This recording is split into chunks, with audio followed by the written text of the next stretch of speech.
organization that's actually down the street, down Fulton and 8th Avenue, called B'chol, which in Hebrew means in every tongue. And we work with diverse Jews locally, nationally, and internationally. So today you're going to hear from Rabbi Gershom Sizomu, who is the rabbi and spiritual leader of a originally self-converted Jewish community in Uganda, which you might say, wow, I know there's Jews in Uganda. And what B'chol does is we work with a lot of Jews in a lot of places where people don't really think that they are. But we know that Jews have lived all over the world ever since there's been a Judaism. So I'm going to show you a brief video that talks a little bit about B'chol. We first met Gershom in 10 years ago. Is your calling?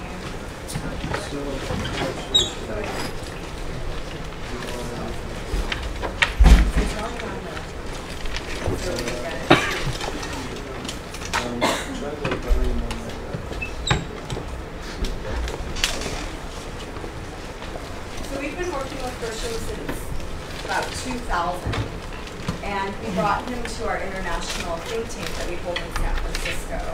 And my bosses were so impressed with him, the founders of B'chol, that they said, what do you need to help your community grow and to move your community forward? And he wanted to go to rabbinic school in the United States, even though he was already a third-generation rabbi. And so we helped him to do that through a B'chol fellowship. And since then, as you'll see throughout this presentation, our relationship has developed, and we do a lot of projects and work with his community, and I'll tell you more about his community. Let me see if this slide will go in. There are so many Jews who look like all colors of the rainbow. But when I say at a level, I mean I'm a Jew. And I'm learning as time goes on that, you know, I belong to a much bigger worldwide community than I originally thought. B'chol Lashon, in every tongue, an organization that works with various communities of peoples who want to have identification and be a part of the Jewish people. B'chol's mission is to work on issues of racial and ethnic diversity in the Jewish community. But it's not just an organization that is for Jews of color, it's really for everybody. The reality of what the Jewish community is as well. It just hasn't been the mainstream, you know, perception or stereotype is, and we're working actively not only to change that in terms of educating people, but really to change people's experiences of the Jewish community. When I first came to B'chol, it was really eye-opening. But it was also, just from the beginning, such a profound learning experience. I know everybody says this about B'chol, but everybody says it because it's true. This is really where Judaism is pushing the boundaries in a way that is important and necessary and real and true to what Judaism has always been about. Jews have lived around the world for as long as Jews have lived anywhere. Our forefathers came from Israel via Yemen into Africa. So that is our connection with Judaism, not only historical, but also the way we live and practice. I didn't know Diane before, but I received an email in my box and was inviting me to come. And little did I know that that relationship would develop into me coming and with my family and staying away from my community for 5 years and being ordained as a rabbi and bringing lots of good things to the community, running water, electricity, health center, mosquito nets, guest house. There's so many wonderful things that have actually sprung out of my relationship with the whole Ashon. I'm born in India, but I'm proud to be a Jew. And it's a great option to be living in America where you get to see people from different cultures, learn about different traditions.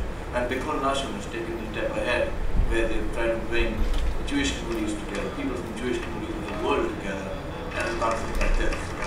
And and I'm learning over the years as I attend this think tank to actually crystallize quite a few aspects of my identity and my community's identity. And for me, it's very important because I'll be able to pass this on to my child and hopefully to his children. And thus, the future generations will know where we came from, and they will know that we're not just an isolated minority in the southern tip of Africa, but that we're part of a much bigger, worldwide, diverse community. Each of the members are profoundly rooted in their own communities, deeply loyal to them, and have interpreted Judaism through their own communal needs, but also see other Jewish communities that are different from them as having resources that they can draw on.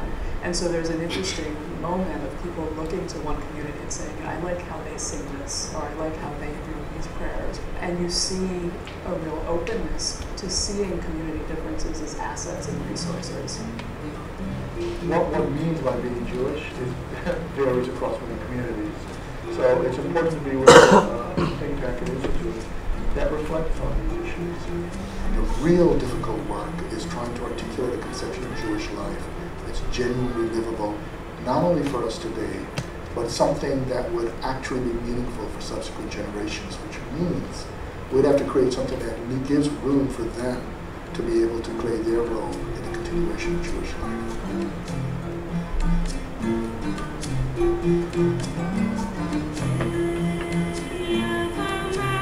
I'm a Jew and I've grown up in a Jewish family, and here it's pretty meaningful to be here, to meet with Jews from all over the world, and cut.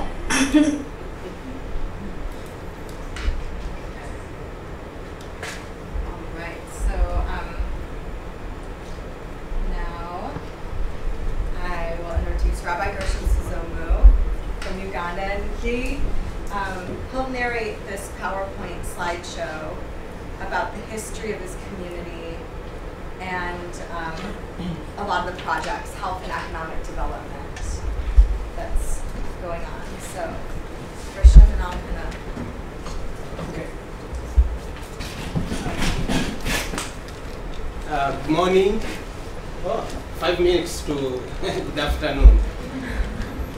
My name is Gershom Sizomu, and I am the spiritual leader of the Abayudaya Jews of Uganda. The word Abayudaya, as you see it, is a Uganda word which means the people of Yuda. And you could see the word Yuda in the word Abayudaya. And it is a community of Ugandans who chose Judaism in 1919, after the founder, Semei Kakungu was his name, read the Christian Bible and he decided that he would be Jewish. So he circumcised himself and his children and all male members of his family, and began to observe the laws of the Torah as they are written in the books of Moses. So he began to observe Shabbat and holidays and the laws of dietary rules, or kashrut, if you know that. So they began to observe laws of discriminative eating, not eating pork and pork products and all animals and foods that are forbidden in the 5 books of Moses. So they began as a family.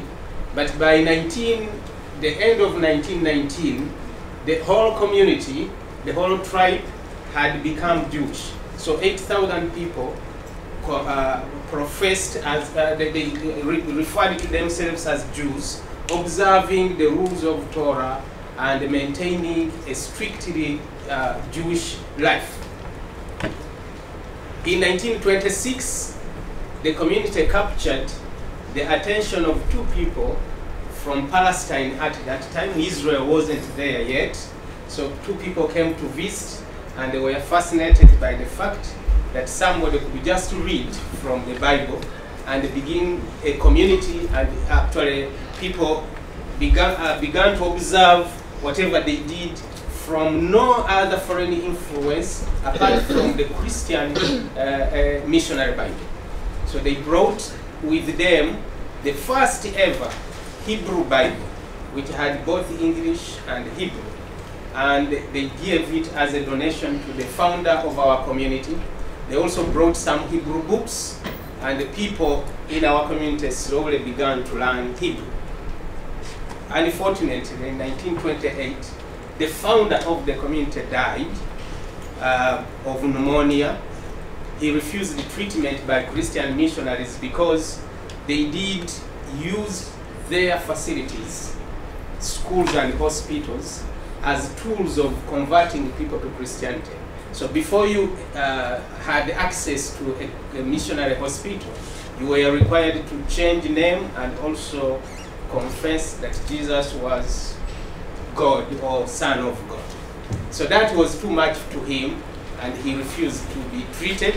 He died in 1928 before the community had established itself well, and before the community had a leader. So there was lack of leadership after 1928 until 1936, when my grandfather, the late Samson Mugondo, became the new leader of the community. But he did not have the financial resources that the founder Semeka Kunguru had, with which to maintain and consolidate the community. So the result of that was that Christian missionaries converted many youth who wanted to have access to education, and the community lost great numbers. So the community declined from 8,000 to about 1,600 people, or 1,500, I'm not very sure. So that was the trend. The community continued to decline for lack of proper resources with which to maintain the community. But in 1962, the Embassy of Israel opened in Uganda, in Kampala, which is the capital city. And the ambassador came to visit the community 5 hours from Kampala by car. I don't know if those cars in 1962 were as fast as cars now, but it takes 5 hours to drive from Kampala to our community. So he arrived at about 6 p.m. on the eve of Pesach, and found the community preparing the Paschal sacrifice, because that is what the Torah says, that every Passover evening, between during twilight or between evenings, according to the Hebrew, then Baim, you shall make an offering. We are making a Paschal lamb offering. And the ambassador was shocked to see that the community was practicing temple rituals. So he asked them what they were doing, and they wondered if he was actually Jewish, because Jewish people must know what is going on Erev Pesach. Little did they know that with the destruction of the temple, there were no more sacrifices, and that the rituals on Passover evening had changed into the Seder. So, you know, the Seder is not written anywhere in the Bible. The Seder is rabbinic. So that is a revelation that the ambassador actually made to the people of the community, and they immediately changed that custom. So since 1963, because that was 62, the community has been practicing the Seder. In 1971, there were plans to take two of our people to Israel to learn at a yeshiva, so they could come back to Uganda as rabbis and spiritual leaders trained in the land of Israel.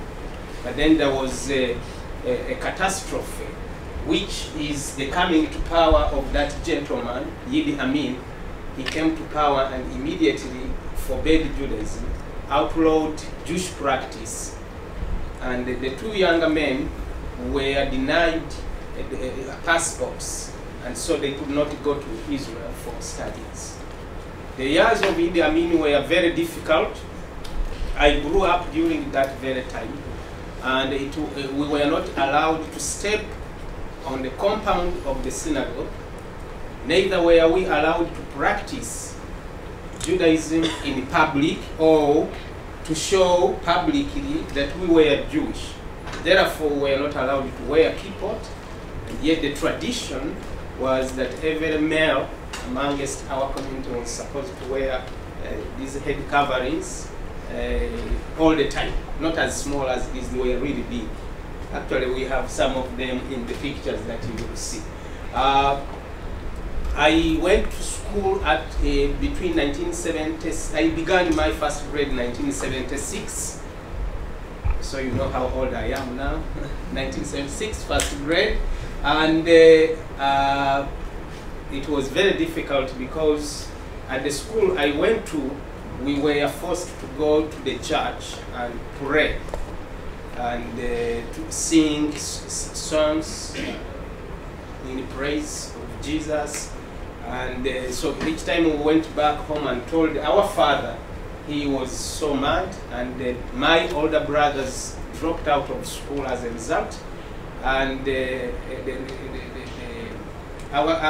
other kids would sing insults to us. They would say, Jews, Christ killers, and they would do anything without the teachers doing anything. So it was very difficult. I remember that my father was arrested for constructing a sukkah. You know what a sukkah is? It's a special observance after Yom Kippur, 5 days after Yom Kippur. Yom Kippur is when we fast and we ask for forgiveness for our sins. So it takes place between September and October, and it is according to the Torah, we are supposed to build temporary shelters with temporary coverings and walls to remember the Exodus and the journeys of the children of Israel throughout the wilderness. So we are supposed to do that every year. So my father nevertheless constructed a sukkah and was arrested for observing Judaism. He survived after we paid a bribe to the police. But in 1976, there was a terrorist attack on one of the planes, Air France, and that Air France had so many Jews and Israelis. So the terrorists, Palestinian terrorists, hijacked that plane, and they landed in Entebbe airport. And they wanted to blow up the plane if Israel did not respond to their demands. And I remember that there was a daring rescue of these people by the Israeli army that flew all the way from Israel without not being noticed, and they landed in Entebbe, disguised as Ugandan soldiers. Actually, according to the story, they had even smeared themselves with something to look black, and everybody thought they were Idi Amin soldiers. And they made an attack on the terrorists, killed them, and rescued the people from Entebbe. That was a miracle to the people of our community. We rejoiced in secrecy, and it was a sign that sooner or later Idi Amin would be defeated, which actually took place in 1979 after a combined campaign, a combined force of Ugandan rebels and Tanzanian army fought Idi Amin and defeated him on the 11th day of April 1979. Miraculously, this was Erev Pesach. He was defeated, and the new government immediately declared freedom of worship. And the first time ever for me to step in the synagogue was that day. We opened our synagogues that had been locked for 9 years. It was, I remember it was like the liberation of the second part of Jerusalem. Was it the Eastern? Western Wall, yeah. So it was like that. We rushed into the synagogue and prayed and praised and sang. And during that second day of Passover, you know, on Passover, Jews are supposed to drink how many cups of wine? How many cups of wine for Passover? You don't know? 4. There are 4 cups of wine that we drink on Passover as a sign of redemption. So that is according to the rabbinic law. But on that particular Passover, the ban on 4 cups was lifted and we drank more than 4 cups of wine. And I'm not talking about the wine that you know of, that is maybe 12%. Ours is 80%. So by the end of the Seder, you can imagine how people walked out of the room. And that was the most actually touching and fascinating moment for me as a young child. And from there, I knew that, you know, we take things for granted and sometimes think that the presence of God is doubtful. But on that day, I thought that I saw God with my 2 eyes. You know, there are things we call coincidences, but some things are beyond coincidences. Like me being here and speaking to you is not a coincidence. There is some hand of God. You being here sitting and writing notes, there are so many things that are going on in your body without your notice. The system is so complex to be called a random occurrence. So I think that wasn't random. I mean, being overthrown on the eve of Pesach, when we celebrate freedom, was a big thing and made a big impact on me.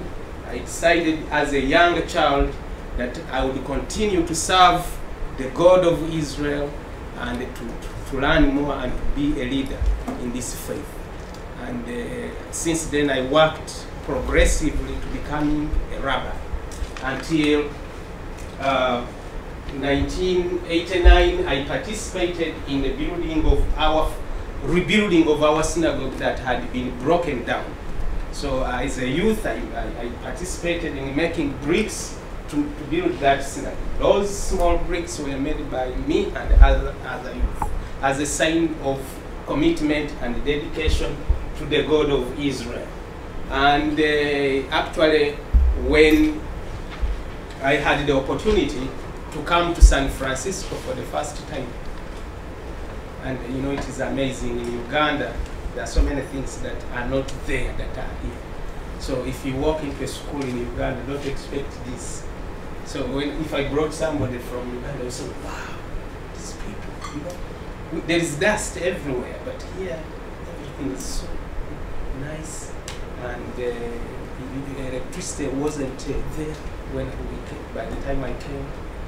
There was no running water. You can imagine, to get water, people had to go all the way to the river, 2 miles, carrying water on their head. And to make a fire, you have to go into the jungle. You look for firewood, then make a fire and cook with smoke all over. So very different.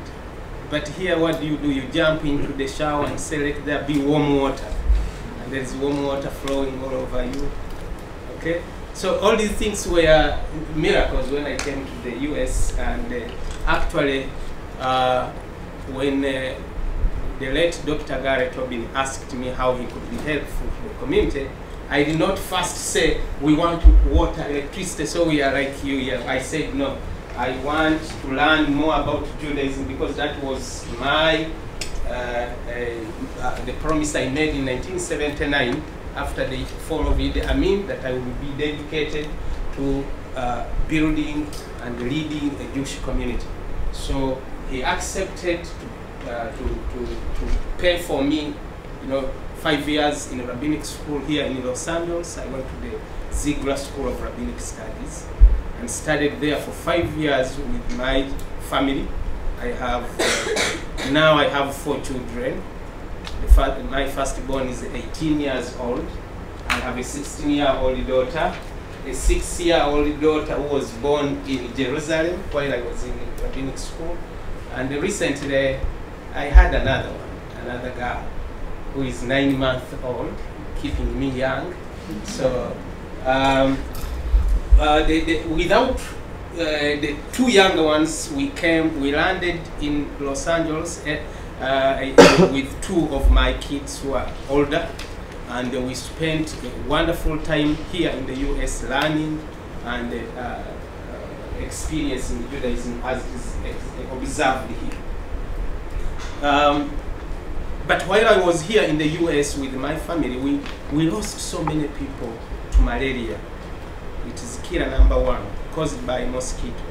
So every year we would get emails or calls that your relative or friend or member of the community is dead. You know, when malaria gets you and you don't have treatment, or you don't notice that you have malaria, you die. There's no way out. The only way out is treatment. And surprisingly, the treatment for malaria is a simple 24-hour treatment. After 24 hours, you are fine again. So something that kills can be treated in 24 hours and you are back to normal. Like before I came, my son, Igal, had malaria. He was at school, so they called me. I went the day before and flew to the US, took him out of class, took him to the hospital. He was tested, he had malaria, he was treated, and within 24 hours, he was fine. Actually, I emailed them, they said they were fine. So, but this malaria here was killing so many people because of the poverty, because of the lack of awareness, and it continues to do that. So before I left to go back home in 2008 with my family, which was actually very difficult, because everybody was crying. Apart from me, my wife, children were saying, why are we leaving to go back to Uganda? We are going to die there. And then I was saying, but we didn't die before we came, so don't worry. So, but it was very difficult, and the whole nation realized that it was very difficult. And we had a plan before. How are we going to help ourselves and other people? Yeah? So there was a feasibility study that was carried out, and the feasibility study focused on providing clean water and providing mosquito nets as preventive measures to malaria and to other waterborne diseases. And therefore, after the feasibility study, we raised the funds together with the whole nation.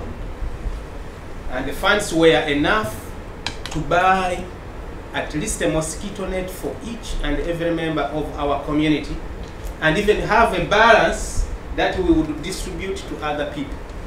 Because of that, we invited everybody, Muslims, Christians, Jews, together in our synagogue, and we taught them how to use mosquito nets, realizing that mosquitoes do not discriminate who they bite.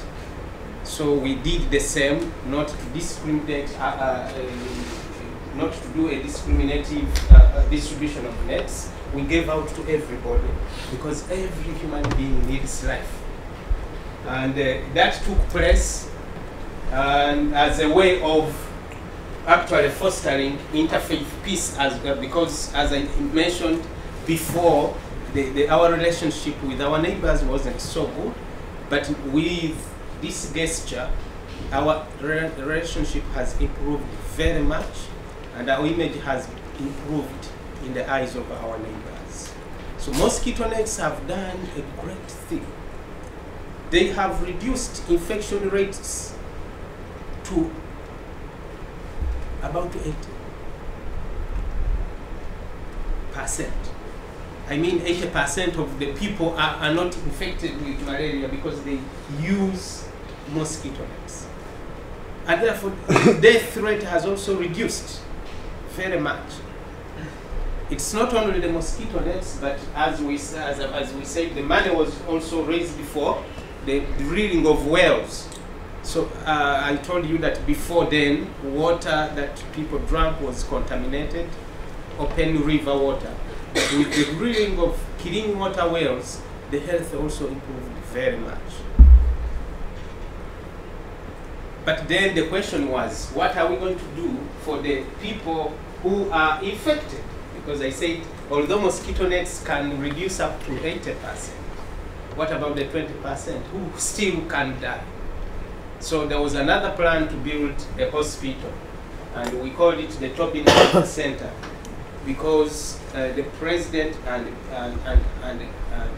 the founder of Behol Lashon, Dr. Gary Tobin, passed away. So we named this in his name, and to honor his great work he did, and to continue his legacy in a way that actually benefits all people, especially in terms of saving life. So the Tobin Health Center has diagnostic equipments. They can test for malaria in 15 minutes, so you know your results. We have ultrasound for many reasons, for many illnesses, including pregnancy, although pregnancy is not an illness. We have X-ray machine, we have chemistry analyzer. So we have diagnostic equipments to ensure that our people can know, they can be kept aware of what is going on in their, with their health. So they treat, actually. When you get sick, you are treated at the Tobin Health Center. In 24 hours, you are safe from malaria. And as a result of a combination of distribution of mosquito nets, provision of clean water, and the construction of the health center, I want to tell you that the results are amazing. For 2 years, for the past 2 years, nobody has died in our community. I have not performed any funeral. And this is the first in history, the first time in history that 2 years, one after the other, nobody dies in the community. So that it's amazing what the whole has shown, and other people who have helped to support this. The challenge is that we have to keep these projects going. If we stop now, we shall go back to what happened before. So we need, mosquito nets needs to be replaced every 6 months, because a small hole on a mosquito net makes it invalid. A mosquito will always find its way inside the mosquito net. And so that means we have to make ongoing fundraising. The people in Uganda mostly are subsistence farmers, are not able to raise enough money to even support their families for food, for cloth, for the basic necessities of life. That's why buying a mosquito net may be considered a luxury, and yet no, it would be the first thing to do. So there are many challenges, and much as we have improved there is an economic challenge. My dream is to make this community self-reliant economically, so that they can buy their own mosquito nets, they can go to school, they can pay their own bills at the hospital. And one of the ways is motorbikes are not a luxury there, they are the taxis. So that is a taxi. There, if you go there, we call it border border. You come to Uganda, Daniel, did you sit on that? Oh yeah. Yeah, many times. So, you know, if you want to go anywhere, you stop it as you do to a taxi, and then you sit behind and they ride you to whatever you press. So there are some members of the community who are doing that business. And our model is, we begin with 3 as loans. We give people and they pay back. And after 5 months, the 3 motorbikes can buy another motorbike. So there are 4, and the 4 contribute to another one. And so when there are 5, the contribution time reduces with increase in the number of motorbikes, and that would multiply the number of families who have access to that. They are actually not only economic development equipment or machines, but they are also helping in easy access to our health facilities. So we distributed them to, we had 3, and distributed them to 3 villages, and they act as ambulances. So at night, if there is somebody who needs a quick access to the hospital, we ask those guys to take them to the hospital. So we are also thinking about beginning an agricultural project, which, because most people are subsistence farmers, we want to build food stores, because they have small houses without food storage, and so when there is plenty of food, they sell off the food when it is cheap, because they have nowhere to put it. It's like disposing of. And so if we build a food store, people will actually store their food and use that food whenever needed or during time of scarcity. And we are doing that together with a bigger and nicer synagogue space for our people, and for, you know, a little bit of pride. The Christians and Muslims have wonderful places of worship. Our synagogue is that one that was built by me and other people when we were still young. So it's not nice, it's not big enough, but we want to use that space for communal events. It will be a community center for teaching people about health and about other things, as well as congregating for high holidays and other events. So the community now has about 1,500 people, and we have schools. We have a primary school and a high school where we teach our people Judaism and Hebrew, and these schools respect our holidays. So whenever there's a holiday, Passover, Shavuot, high holidays, people come to our children. They come to our synagogue for services and for today. We have 8 villages in total, and we have 5 small synagogues to serve those villages. When I went back, I trained people to become spiritual leaders in 2008. So this year, we completed our Jewish religious leadership course, and 5 out of the 8 that started in 2008 were able to complete their studies, and they will be serving in those villages as spiritual leaders and as my messengers. So that is the story about my community. Thank you so much for your attention.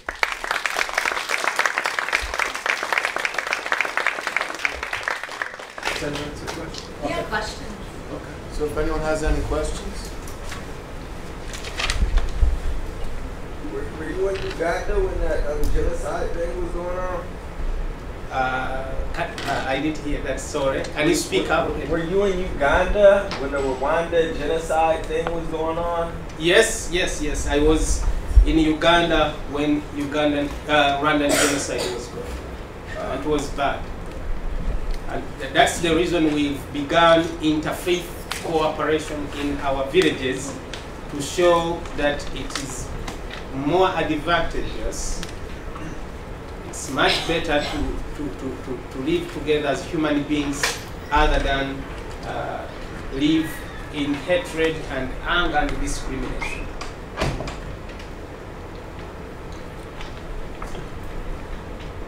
Yes? Today in Uganda, are there still hospitals, Christian hospitals, that are making people that want to seek treatment there confess that they believe in Jesus Christ as their Savior? Actually, now the question was, are there hospitals that convert people to Christianity? Yeah. It's not as direct. So we have missionaries who come from the US mostly, and they come with teams of doctors and medicine and equipment. So they either plastic surgeons or other. So they come and they preach to the people and then advertise that there will be free treatment somewhere, but not at the hospitals. So the hospitals are by law required to provide health services without discrimination. I'm curious, does Israel have a history of stepping in with to help Jews in African countries like they did in 1976, hostages? Okay, the question is, does Israel have a history of coming to help African countries? Other than the 1976, I have not heard of anything. But Israelis have also some foreign department that works on improving relationship with African countries. So they come and they bring in agricultural experts and other engineering experts to help improve economies in Africa. In Uganda also we have so many Israelis who are doing that. Oh, okay. The Ethiopian Jews were airlifted to go back to Ethiopia. Yeah, so maybe that I was wrong to say no. There is that history of airlift. Yes. In 1919, why did the whole community decide to convert? So the question is, why was the whole community interested in converting? I would say Semei Kapungu was a king. So maybe these people respected their king. It was out of respect for their leader. Number two is Semei Kapungu was charismatic and he knew how to convince. After missionaries thought that he would be a missionary, he would make a good missionary. So he taught the people the good things about Judaism. And most importantly, he claimed that Judaism has a direct link to God, as seen in the books of Moses, where God speaks directly to the people and gives them instruction, as compared to Christianity, where you have to go through a human being or maybe somebody. So that kind of direct relationship with God was convincing to the people of my community. And that I hear that from my grandfather, because I asked the same question, why were you able to follow this man? He says, no, you know, our religion is direct. We speak to God directly. We don't speak through somebody. Okay? Okay, thank you. I'm just curious, like, you know, how do you integrate different maybe culturally Ugandan traditions with respect? Or is that, like, how does that? So the question is, how do we integrate cultural Judaism and Uganda traditions? Okay, so actually, because we lived very much in isolation since 1919 up to 1962, you know, between 1962, that was a lot of time. So the community had to formulate their own ways of observance. And one of those observances, as I told you, was to do sacrifices. They also removed the shoes before entering into their synagogue, because Moses did remove their shoe, his shoe after. They made their own songs, and up to now we do sing our own tunes, different from the known ones. Although they have people, for instance, we have a different Inemato, a different Lechado for Shabbat. And Daniel do you have a CD here? I don't. Okay. So if you want to know some of the tunes of our people in Uganda, there are Hebrew songs that are put on African tunes and rhythms. So the African person will know, oh, this is music from Africa, but they will not understand the language. So a Jew will say, hey, but this looks like Jewish music. So you need two people. You need a Jew and an African in order to understand that music. But if you can be the one, you can be both. You can be Jewish and African at the same time. If you type it into YouTube, Abayudaya, Jews, you can actually have also some. on CD Baby. If you go on to CD Baby, you can buy the CD, Sing for Joy CD. Okay, so that is available. So you can have a taste of how we integrate Judaism into African traditions. Yes? And if I may ask a personal question, why did you decide to go to the US for rabbinic studies if you were already a rabbi? Okay, good question. So why did I decide? Why did I come to the US if I was already a rabbi? So I told you that our community was founded on the basis of direct interpretation of the Bible, the Old Testament, according to epicenter, and Torah. But that's not enough. You risk being a Karaite if you don't bring in rabbinic Judaism. Actually, before I went to rabbinic school, there were so many things that we observed that are no longer observable, like the rules of cleanliness and uncleanliness, ritual rules. When you touch a dead body, you are not supposed to go into the temple. That's what we used to do. So our synagogue was considered a temple. Okay, it became very difficult that we would not touch people because we didn't know whether they were clean or not. So somebody brings their hand for shaking and said, I am going to the synagogue, I want to be pure. So you keep your hand in the pocket until you go into the... It became very difficult and necessary. So I went to rabbinic school in order to learn rabbinic Judaism, the Talmud, the Mishnah, the Halakha, so that I can bring all this back to my people and teach other people to do the same. Okay, thank you very much.